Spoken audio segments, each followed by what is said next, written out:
Sociology is for everybody. In addition to teaching introductory, independent study, and honors sociology courses, he serves as faculty advisor to the Gay Straight Alliance and Social Action for Gender Equality student organizations. He also teaches freshmen enrolled in the Foothill First Year Experience Program and is chairman of the Foothill College Academic Integrity Committee.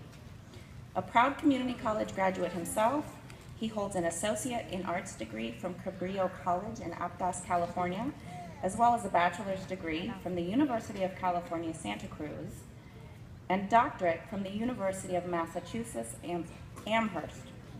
He considers it an honor to teach at Foothill College and congratulates the newest Foothill College alumni. Please welcome faculty speaker, Dr. John Fox.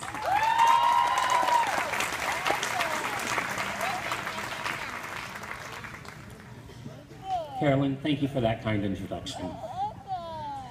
I turned 52 this year, which surprises some people. For most of my life, people thought I was younger than I was.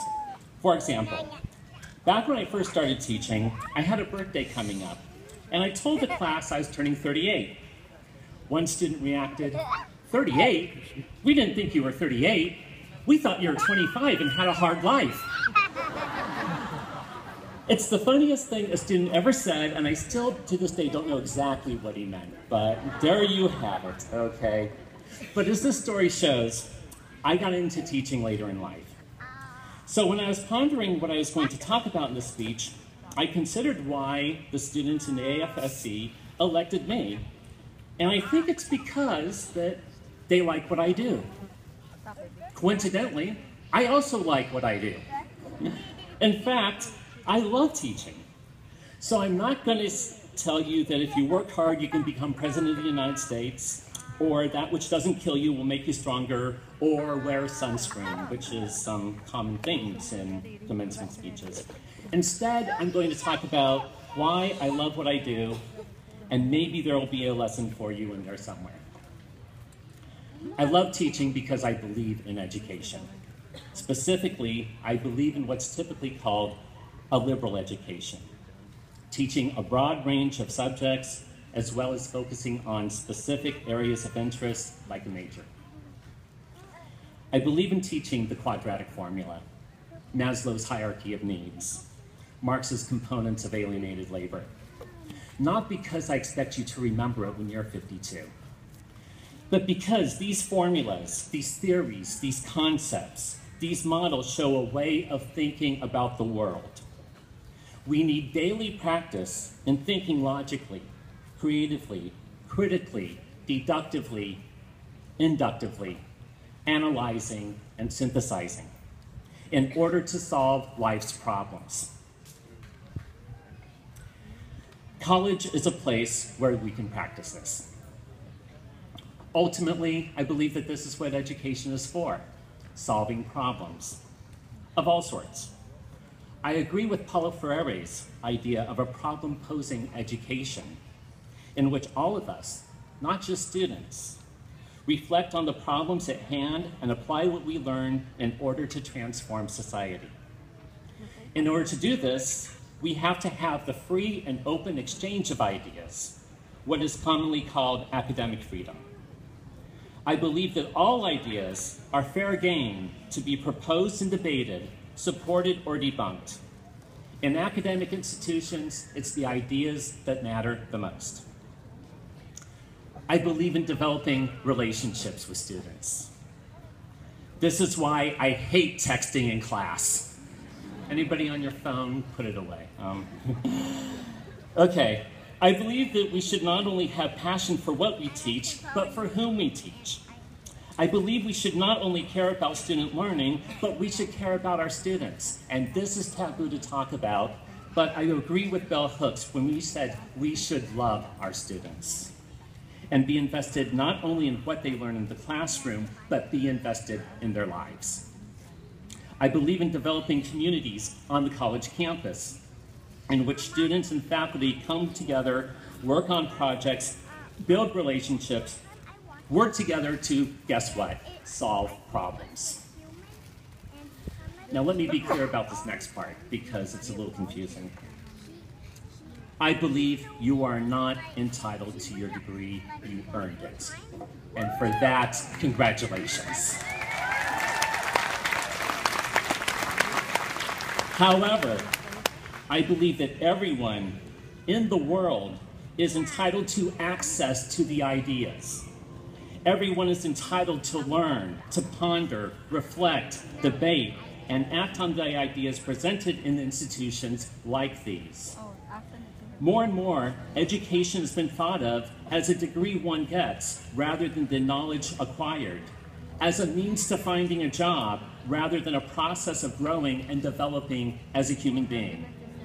There's been more focus on standardized tests rather than critical thinking, and education is becoming to be seen as a commodity in which students see themselves as consumers, and education is not seen as the acquisition of knowledge, but a degree in which students think they're entitled.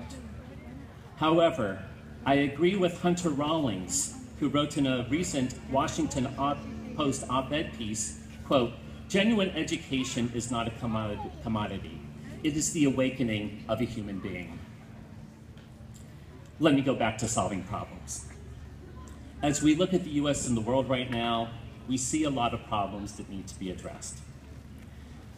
Many people don't want to talk about it, but racial inequality, after all these centuries, is still embedded in US social institutions. All we have to do is stand on the overpass on Highway 101 at University Avenue, and we can see it.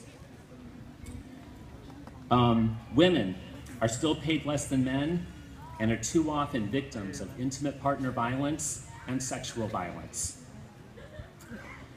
Transgendered people, especially transgendered women of color, are especially vulnerable to violence, especially homicide.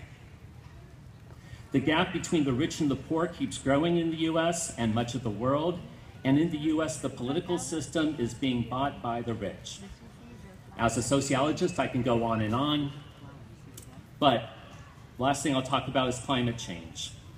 The levels of CO2 are over 400 parts per million, highest it's been in thousands of years, while the most powerful governments in the world are doing very little to address this problem. Meanwhile, California is experiencing its worst drought in what one research study says 1,200 years. This is what education is for, solving problems like this. And it's your generation, the graduates here, that get to solve these problems. And I absolutely believe that your generation will find solutions to these problems and other problems.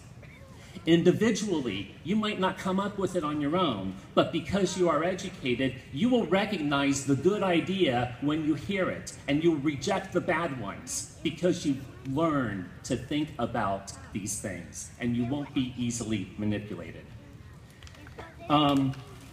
You are a powerful social and political force to be reckoned with, and you will change the world. In fact, you already did. Do you want an example? How about same-sex marriage?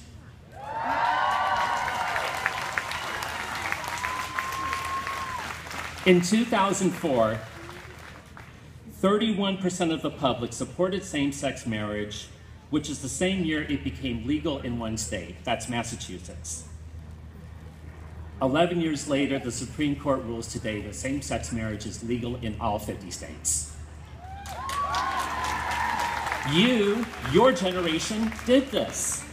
Okay, this is not to take away from some of the boomers and some of the silent generation or some of Gen X that may have laid some groundwork. But last year, 68% of millennials supported same-sex marriage compared to 48% of the boomers. You came of age and you said, I don't see what the big deal is. And you influenced public policy and became a strong political force. You're just getting started. You're just getting started.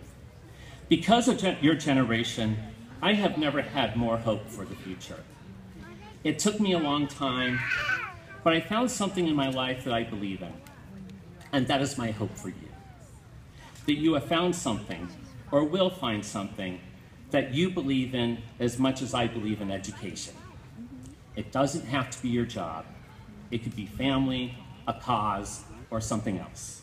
But find something you believe in and make a difference in someone's life. As I said, I turned 52 this year. A professor I once was a teaching assistant for at the University of Massachusetts, Michael Lewis. He used to end his classes by saying, I gotta get this right. There will come a time, and you never really know when it is, that you realize that you have less future than you do past. And at that point, you want your life to have been yours. I'm at that point. I don't think I'm going to live to 104. But because I found something I believe in, and while I've made some difference in individual lives, collectively, as part of a teaching and learning community, I've been a part of a wider educational system that has made a difference in many people's lives. Therefore, I am living a life that is mine. That is my hope for you. Find something you believe in, make a difference in someone's life, and live a life that is yours. Thank you very much.